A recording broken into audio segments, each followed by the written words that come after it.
Eu queria trazer um comentário, que foi o comentário pelo qual eu decidi gravar esse vídeo. Eu falei, não, esse comentário é muito bom, eu devo falar, eu vou fazer um react, brincadeira. Não é necessariamente um react, mas é um comentário que eu falei que a gente precisa falar sobre isso, porque tem tantos equívocos dentro desse comentário e ele parece tão bem colocado para algumas pessoas que eu acho que a partir do momento que a gente desconstrói isso, a gente começa a entender da onde as coisas vêm. Vamos ler junto esse comentário.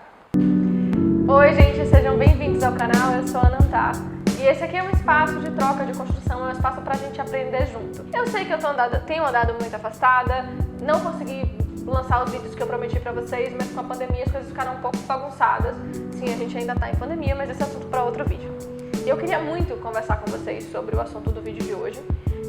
Eu fiquei relutando muito em gravar esse vídeo, porque apesar de achar ele necessário, ele geralmente é o tipo de conteúdo que acaba gerando algum tipo de hater, e eu tenho fugido um pouco desse tipo de embate, mas eu acho que é importante a gente falar sobre isso, porque esse tipo de discurso, ele tem crescido muito, e ele tem crescido sempre com a ideia de que são pessoas que defendem a igualdade. E do que eu tô falando? Há algumas semanas, uma recrutadora, ela lançou uma vaga na internet, oferecendo uma vaga em TI, e essa vaga ela era exclusiva para mulheres. Essa vaga ela tinha faixa salarial entre 8 e 13 mil reais e era uma vaga para candidatos plenos. Para você parece alguma coisa demais nisso? Tem algum problema? Enfim, talvez não tenha para você, mas para muitas pessoas tiveram. E não foi a minha surpresa quando o primeiro comentário que eu vi nessa postagem dessa recrutadora perguntava o seguinte: por que essa vaga é exclusiva para mulheres? E a recrutadora, muito delicadamente e muito educadamente, respondeu que aquela vaga era exclusiva para mulheres porque aquela empresa X, ela estava promovendo e estava tentando fomentar a inclusão de mulheres no cenário de TI, eles queriam ter mais mulheres no cenário de TI. Você enxerga algum problema nisso? Talvez você não enxergue, mas muita gente enxergou. E eu queria trazer alguns desses comentários que apareceram nessa postagem, para a gente entender um pouquinho que nem tudo é opinião e não tá tudo bem a gente colocar algumas coisas pro mundo. Eu queria trazer um comentário, que foi o comentário pelo qual eu decidi gravar esse vídeo. Eu falei, não, esse comentário é muito bom, eu devo falar, eu vou fazer um react, brincadeira. Não é necessariamente um react, mas é um comentário que eu falei que a gente precisa falar sobre isso, porque tem tantos equívocos dentro desse comentário e ele parece tão bem colocado para algumas pessoas que eu acho que a partir do momento que a gente desconstrói isso, a gente começa a entender da onde as coisas vêm. Vamos ler junto esse comentário. A realidade é que hoje em dia, no mercado de TI, os homens brancos héteros são mais discriminados. Segura essa onda. E veja, eu sou a favor da igualdade. Sempre fui. Um erro não justifica o outro. Discriminar uma pessoa não corrige a discriminação que previamente ocorreu com outra pessoa. Sejamos iguais. Que os recrutadores levem em consideração apenas critérios técnicos. Porque, além de tudo, colocar vagas apenas para mulheres, negros, LGBT é uma solução simples para um problema complexo. Ou você acha que um homem branco, hétero, pobre, que lutou muito para conseguir estudar, tem menos direito a trabalhar que uma mulher negra, rica, que sempre teve tudo de mão beijada? Sejamos racionais. E desculpe pela falta de acentos. O meu teclado é padrão americano. Vocês já imaginaram que isso estava escrito de uma maneira ótima, né? Enfim. A primeira coisa que eu queria dizer para esse meu colega, esse companheiro que escreveu esse texto, é que se ele não consegue mudar o padrão do teclado dele para escrever para uma recrutadora que está recrutando no Brasil, bem, ele não deveria necessariamente estar querendo concorrer a uma vaga de TI. Mas vamos lá, porque essa foi meio que foi o começo disso tudo e eu queria que a gente fosse parte por parte desse texto para entender qual é o problema dele. Porque, em princípio, talvez para você que esteja pensando, caramba, eu sou uma pessoa da periferia, eu sou uma pessoa branca da periferia, eu sou um cara branco da periferia, pobre, que lutei muito para chegar onde eu tô e não faz sentido eu perder a vaga para uma mulher que não lutou tanto quanto eu. E ela está sendo privilegiada pelo fato de ser mulher. Então eu vou voltar para o comentário para a gente entender que não é bem assim que a banda toca. E aí vamos parte por parte. A realidade é que hoje em dia, no mercado de TI, homens brancos héteros são os mais discriminados. Quando eu li isso, eu fiquei meio perplexa e falei, tem uma coisa errada aqui. Isso é com base em quê? Sabe? Porque o cenário de TI, ele é majoritariamente composto por homens. E por homens brancos. E a maior parte desses homens ditos héteros, pelo menos. Então, da onde essa pessoa tirou que existe esse espaço, esse multiverso, onde os homens brancos héteros estão sendo discriminados? Só que aí, ao invés de trazer um embasamento científico, ao invés de trazer, sei lá, uma fonte de um artigo acadêmico que fosse, para poder embasar isso, ele continua, porque ele não te dá tempo de pensar. É um discurso muito próximo de quem propaga fake news. Ela fala um absurdo muito grande para você, e antes que você consiga questionar, ela continua, porque ela não vai te dar tempo de pensar. Vamos lá, ele continua, né? E veja, eu sou a favor da igualdade, sempre fui. E aqui, vamos lá. A gente tem uma questão de como esse raciocínio ele é construído, como esse texto ele é construído, ele é feito de uma maneira que faz com que a gente se aproxime dessa pessoa que está escrevendo, porque se ele é um cara que ele é a favor da igualdade, ele sempre foi a favor da igualdade, talvez valha a pena eu parar para escutar o que ele está dizendo. Talvez, de alguma forma, isso faça sentido. E aí, a gente geralmente incorre em vários erros. Eu posso ser a favor da igualdade, mas não necessariamente eu estou disposto a abrir mão dos meus privilégios para que tenhamos igualdade. E aí, meu querido, é quando ele continua. Só melhora, né? É uma coisa que vai melhorando. Sabe aquela coisa de sentir o vinho? Você vai sentindo a fragrância? Eu não sou uma boa conhecedora de vinho, mas sei que tem um negócio de balançar o copo. Um erro não justifica o outro. Discriminar uma pessoa não corrige a discriminação que previamente ocorreu com outra pessoa. Com quem? Com ele? Ele está se sentindo discriminado porque uma vaga ela foi destinada a mulheres? É isso mesmo? Eu entendi certo? Porque assim, esse é um discurso muito próximo, por exemplo, das pessoas que são contra a política de cotas, porque elas dizem que a cota por si só ela é um processo discriminatório, sendo que a gente está falando de um processo de equiparação, né? Um processo mais de equiparação, um processo de reparação. E é mais ou menos a mesma estrutura disso aqui. Quando você oferece cota, quando você oferece uma vaga específica para mulher, uma vaga específica para PCD, você está fazendo um processo de reparação histórico. Mas esse colega, ele não entendeu e ele não gostou muito disso. Porque ele acha que você oferecer uma vaga específica para mulher é fazer com que todo o sistema desfavoreça o homem. O homem branco, hétero, o sofredor. O homem branco, hétero, sofredor, carrega as mazelas todas do mundo, esse aí mesmo. E aí, o nosso querido companheiro, ele continua. Sejamos iguais, que os recrutadores levem em consideração apenas critérios técnicos. Porque, além de tudo, colocar vagas apenas para mulheres, negros, LGBT é uma solução simples para um problema complexo. Eu gosto dessa frase porque ela não diz nada. Ela é bonita, assim, problema assim, parece que ele está dizendo alguma coisa, mas não disse nada, porque assim, ele não só não deu uma solução, não disse como tem que ser, como ele disse que do jeito que está, a solução que está não serve. Eu queria saber dele qual é a proposta, sabe? O que ele acha que seria uma solução complexa para isso? Porque a gente está falando de um meio que é desigual. Quando a gente vê os números do mercado, quando a gente vê a quantidade de mulheres que tem desenvolvendo, vamos pegar a quantidade de mulheres dev, por exemplo, no Brasil, a gente representa cerca de 20% do mercado. E quando a gente fala do mercado, da indústria, né, das desenvolvedoras, quando a gente pega esse cenário, por exemplo, para fazer uma equiparação, vamos pegar 20% da indústria de mulheres, e aí a gente tem que lembrar que esses 20% de mulheres geralmente é composto por mulheres brancas, por mulheres que vieram de uma classe média, porque foram mulheres que tiveram acesso. E aí a gente vai falar, se a gente começar a cavar, a gente vai encontrar tanta desigualdade que é até desonesto, é minimamente desonesto a gente dizer que todo mundo tem direitos iguais e que por isso você não precisa criar situações que favoreçam ninguém. E aí o meu companheiro ele apela para a emoção. Eu acho bonito isso, eu acho um recurso narrativo bonito de você apelar para a emoção da pessoa que está lendo.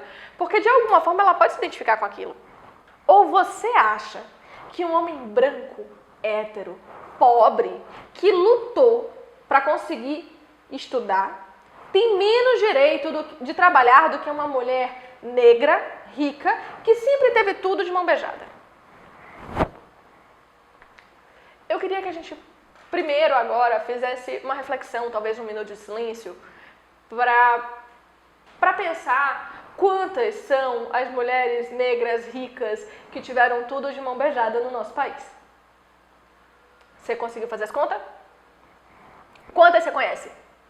Quantas mulheres negras ricas que têm tudo de mão beijada você conhece? Quantas estão no seu ciclo social? Pois é, ele traz uma analogia que até, se você estiver desatento, você pode falar, poxa, faz sentido. Mas não faz, porque ela é uma falsa simetria. Ele está tentando criar o tempo inteiro uma falsa simetria, como se fosse minimamente equiparável você falar que uma mulher negra, ela tem... Enfim, primeiro que tem um monte de mulher negra rica por aí, que eu acho que esse é o ponto crucial da fala dele. E depois é você achar que esse bando de mulher negra rica que tem por aí está roubando a vaga dos homens pobres que estudou, dos homens brancos pobres que estudou. Bem, isso não é a realidade, gente. Isso não é a realidade. Assim, eu não sei nem como falar sobre isso para explicar para esse cara que isso não é a realidade, que isso... Enfim. Mas, de fato, a indústria fala pra gente o contrário o tempo inteiro. Primeiro que não está chovendo essas mulheres negras ricas que ele fala. Segundo que sim, um cara branco, pobre, ele tem mais chance de conseguir a vaga. Ponto. Se ele tem mais ou menos qualificação, eu não vou nem entrar nesse mérito, porque ele é bem mais problemático. Mas é importante que a gente fale disso, porque o tempo inteiro, esse nosso companheiro, ele está falando como se fosse uma realidade que ela é palpável, e ela não é palpável. A gente está falando de uma estrutura que ela por si só é desigual. Então, como assim a gente vai ficar reclamando quando aparece uma vaga exclusiva para mulheres ou exclusiva para negros?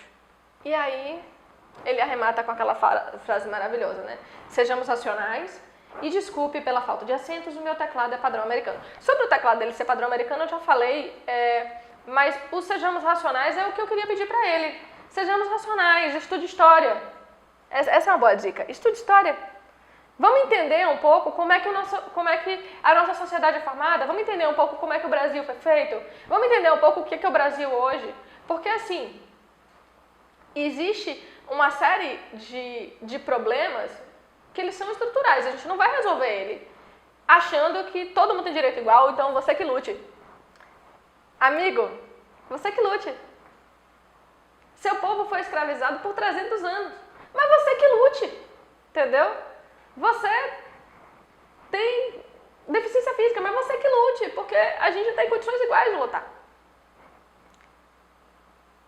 Eu não sei, assim, como dizer o quão isso é errado,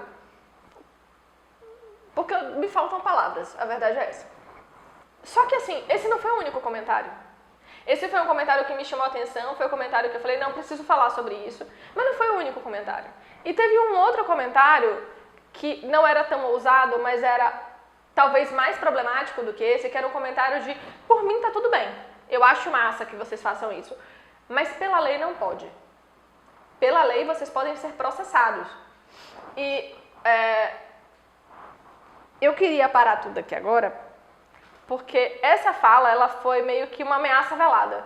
Pode não parecer, pode você achar que só era uma pessoa dando um alerta, mas claramente aquela mensagem, ela era uma ameaça velada para a empresa. E do que essa pessoa está falando? Que lei é essa? Por que não pode? Ela estava falando da Lei 9.029, que é uma lei contra a discriminação. A Lei 9.029 é uma lei que obriga a todo mundo a ser contratado, independente do seu gênero, independente de sua raça, independente de credo, independente de religião, enfim.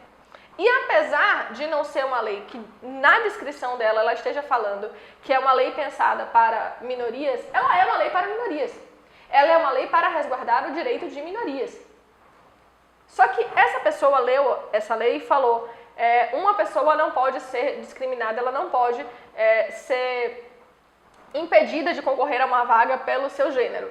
E aí ela entendeu que um homem não concorrer a uma vaga porque ele é um homem e aquela vaga ser específica para mulheres faz com que você cometa o ato ilegal e você possa ser processado. Bem, antes de qualquer coisa, eu queria dizer que eu fui conversar com alguns advogados para entender se esse tipo de raciocínio procedia e se algum jurista ele ia, sei lá, dar ganho de causa para esse tipo de processo. Porque esse tipo de processo ele validaria, por exemplo, você processar qualquer empresa que abre vaga específica para PCDs. Então, se a sua empresa resolveu abrir vaga para pessoas com deficiência, você pode tomar um processo de uma pessoa que não tem deficiência e se sentiu lesada, porque ela não poderia concorrer à vaga. E aí eu fui conversar para poder entender isso, porque talvez eu não soubesse. Porque tem a possibilidade, às vezes, a gente ser ignorante o suficiente e não saber. E aí eu fui lá e conversei com alguns advogados e falei, vem cá, como é que funciona isso? Sabe, existe essa brecha e unanimemente eles me disseram o seguinte, olha, nada é impossível, porque a gente sabe que a partir da premissa de que você pode interpretar a lei do jeito que o juiz quiser, com muitas aspas, mas é quase impossível existir um ganho de causa para isso, porque essa lei ela foi pensada para proteger minorias, mesmo que ela não dissesse isso. Ela foi pensada, ela foi estruturada para que as pessoas não fossem discriminadas e para que elas tivessem mais acesso ao mercado de trabalho. Então, naturalmente, a partir do momento que algumas empresas elas começam a abrir vagas específicas para mulheres, ou vagas específicas para PCD, ou vagas específicas para pessoas negras, para pessoas indígenas, por exemplo, elas estão abrindo possibilidades para que esse cenário ele seja mais equânime. Então, a justiça enxerga isso com bons olhos. Então, primeiro eu queria dizer para o meu querido companheiro, força na sua empreitada nesse processo. Eu quero ver o resultado depois. E segundo, que é o seguinte, gente, que loucura é essa que a gente está vivendo? Que loucura é essa que eu estou vindo aqui, por exemplo, para falar sobre obviedades como se elas não fossem obviedades? É muito assustador pensar que a gente começa a validar determinados discursos porque eles são bem construídos, porque eles parecem bem construídos, porque eles estão numa roupagem bonitinha. E não faz muito sentido a gente acreditar nisso ou a gente validar isso, porque eles são prejudiciais pra gente. Eles são prejudiciais pra gente, eu não estou falando nem pra gente enquanto indivíduo, eu estou falando pra gente enquanto sociedade. Então, eu queria dizer que não faz muito sentido mais a gente estar nessa briga, sabe? Eu queria muito que o cenário, que a realidade que a gente vive, que o ecossistema que a gente vive, ele realmente fosse equânime, que ele fosse igual para todo mundo. Eu queria que mulheres e homens, que negros, que indígenas, que pessoas com deficiência, que todo mundo tivesse a mesma possibilidade de conseguir um emprego e de ter qualidade de vida, porque a gente está falando de qualidade de vida. Infelizmente, essa não é a realidade. E ao invés de lutar para garantir isso, a gente está lutando para não perder privilégio. Eu não sei bem como vocês se sentem, mas eu me sinto muito envergonhada com esse tipo de coisa. E eu queria muito que a gente começasse a discutir isso para passar dessa etapa. Por mais que eu esteja falando para os meus e com os meus, a ideia é que a gente fure a bolha, sabe? A ideia é que eu não olhe para esse comentário e dê risada dele e ache que ele não vai se proliferar, porque ele aumenta. Porque quando a gente não combate esse tipo de coisa, ela cresce. Então, eu vou ficando por aqui e eu queria muito que você me ajudasse a furar a minha bolha e fazer com que esse vídeo ele chegue a mais pessoas e a gente possa discutir isso de uma maneira sadia e de uma maneira responsável. É isso, gente. Não se esquece de se inscrever no canal, deixar seu comentário, vamos trocar essa ideia, fazer essa conversa chegar mais longe. Então, compartilha com quem você acha que precisa discutir e conversar sobre isso. E até a próxima. E aperta o sininho.